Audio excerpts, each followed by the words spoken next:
Hello, friends. Thank you for joining me for another bonus episode in this series in which I'm sharing our family's experiences in the last year of our daughter Hannah's life, which spanned from February 2008 through February 2009. My desire is to process through the events of those 12 months with a perspective that 16 years has brought, and to point people to hope in Jesus along the way. I'm grateful you've joined me. This is bonus episode number 48, A Sister Left Behind. When a child is diagnosed with cancer, it has a profound impact on everyone in the family. Our younger daughter, Bethany, actually got sick before Hannah did. She had been diagnosed with mononucleosis just a week or so before Hannah's first symptoms began to appear. In fact, until the moment that an MRI revealed a tumor in Hannah's brain, I was more concerned about Bethany's health than hers. She actually seemed far sicker than Hannah did at the time. But of course, when we found out about the brain tumor and were launched into the roller coaster world of cancer, 12-year-old Bethany was left behind. Life as she knew it changed dramatically overnight. Her mom, dad, and big sister, who had always been there for her, were suddenly gone, and she often found herself in the care of her grandparents, friends' parents, and neighbors. And if we weren't physically absent, we were distracted with Hannah's medications, radiation appointments, and blood counts.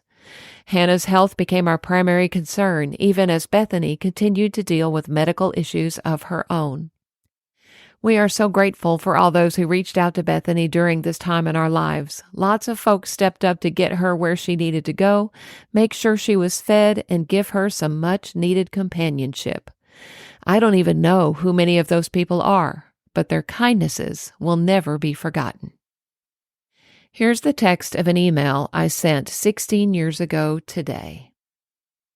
This actually will be more of a Bethany Sullivan update than a Hannah Sullivan update. She had her appointment this morning at the infectious diseases clinic at Children's Hospital. It was a bit frustrating at first because they had lost her file and had no record of her having an appointment today. By the time they got all of that straightened out, it was nearly 2 hours before we finally saw the doctor. The doctor did a thorough exam and took copious notes about all the symptoms she has had over the last 2 months. She told us that the blood tests, which had been done previously, had been negative for the 2 main causes of mono symptoms, Epstein-Barr virus and cytomegalovirus. She told us that there are 2 other viral infections which can cause mono symptoms, but they are not very common and difficult to test for. She discussed with us a variety of other illnesses which can cause fatigue, fever, and abdominal pain. There are lots of them, and drew quite a bit of blood to be sent off for testing. She said the results will come in over the next 1 to 2 weeks, and she will keep us posted on the results as she receives them. She was pleased to hear that Bethany's energy level has improved over the last week or 2 and that she is in school and keeping up with her schoolwork. Hannah has had a good day today with very little nausea or dizziness. Tomorrow will mark the halfway point of her radiation therapy. She continues to have a wonderful attitude about everything, for which we are very thankful. Thank you again for all your prayers. God is good all the time. Jill and Brad.